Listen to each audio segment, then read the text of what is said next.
This is my little sister, Abigail Ford. And this is my older brother, Adrian Ford. And we are, in fact, Ford.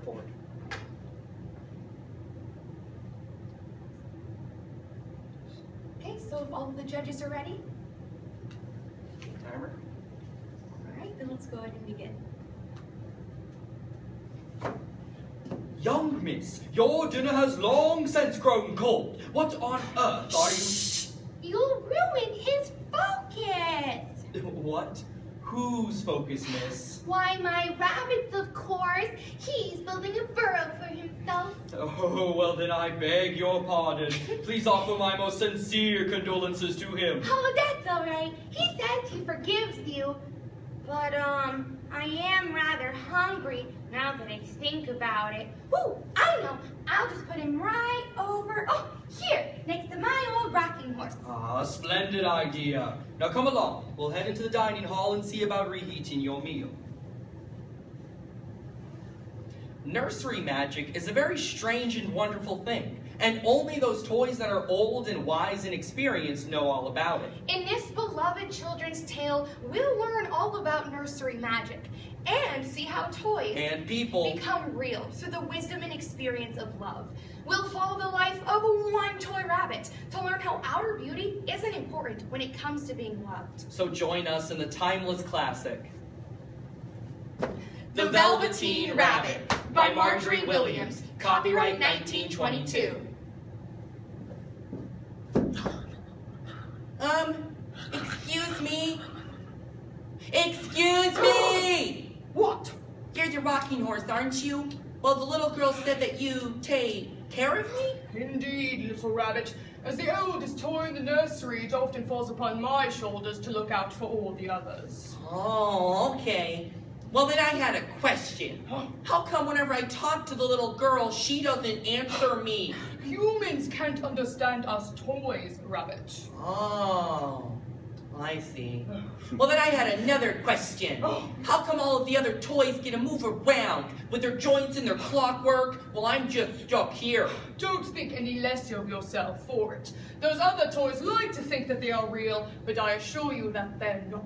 Oh, well then what is real? Real isn't how you are made, it's a thing that happens to you.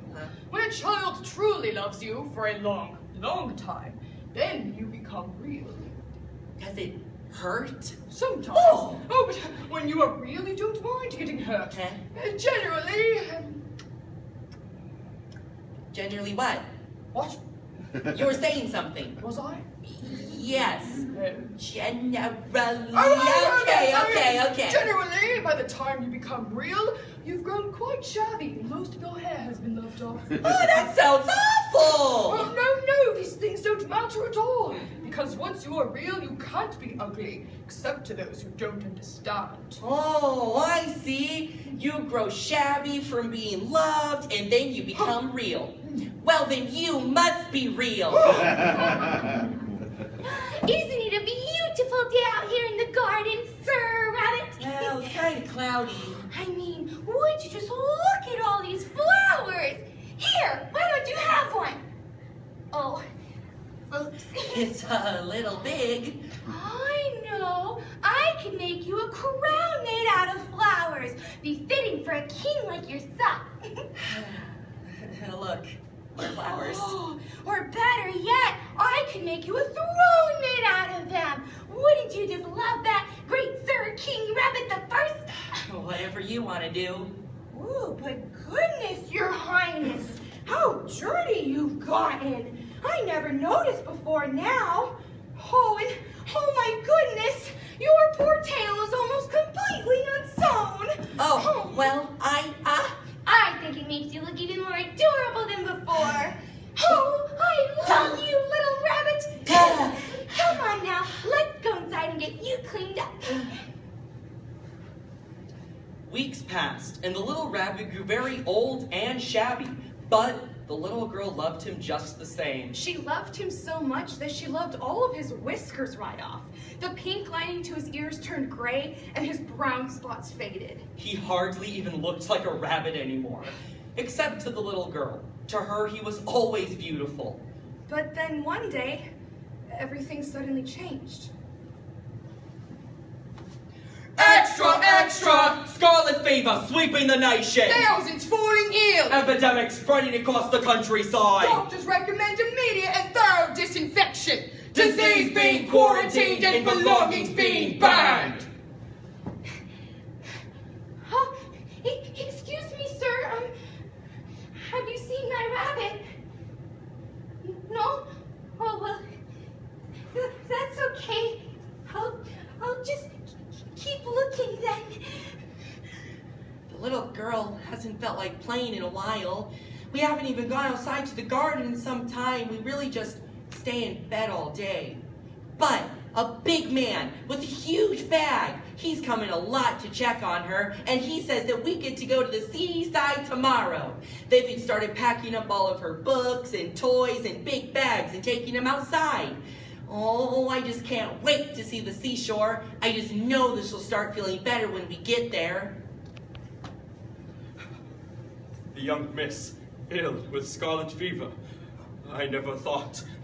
Doctor, you said that her condition isn't yet fatal. Do you truly believe that taking her to reside at the seaside tomorrow is the best option? It's the only option. If you want for her to start feeling better, then she must be placed in the clean, open air as soon as possible. And as for this bedroom of hers, all of the toys and playthings that she's come into contact with must be destroyed immediately. But sir, what about her favorite old bunny? This? Why, it's a mass of scarlet fever germs if I've ever seen one. I'll take it outside and I'll burn it with the rest. But sir, wait. She's very fond of it, sir. What? Nonsense! Get her a new one. She mustn't have this rabbit anymore. Don't be a fool. Oh, however will I explain this to the young miss? She'll be so heartbroken. Wait. Oh my goodness. Where is he taking my things? What are you doing in here? My rabbit's missing. Oh, we have to go look But for wait! him. It's just that, you see, it's... Where is he?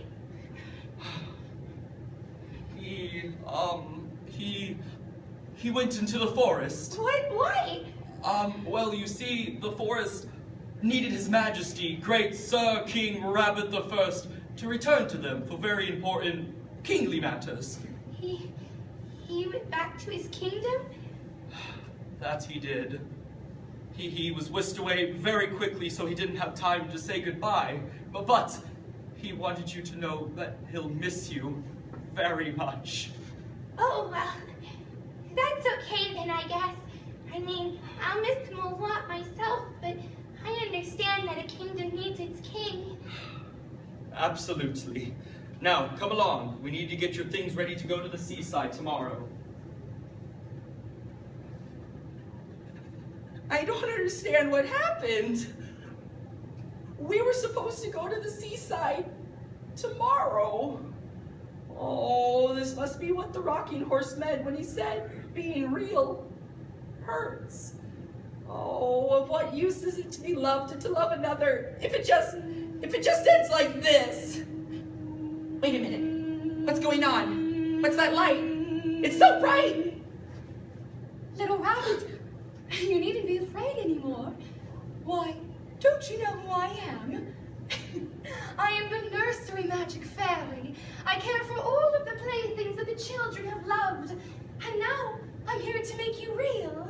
But wasn't I real before? Oh, you were real to the girl, yes. But now you shall be real to everyone. Well, what about the girl? Will she feel better? I assure you, little rabbit, that you needn't worry about her. She will recover and return home safe and sound. As for you, though, come now, let's go into the forest.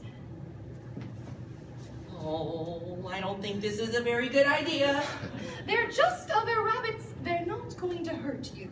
Run and play with them. No, I don't think you understand. Oh, I don't want them to know that it's a toy made in one piece.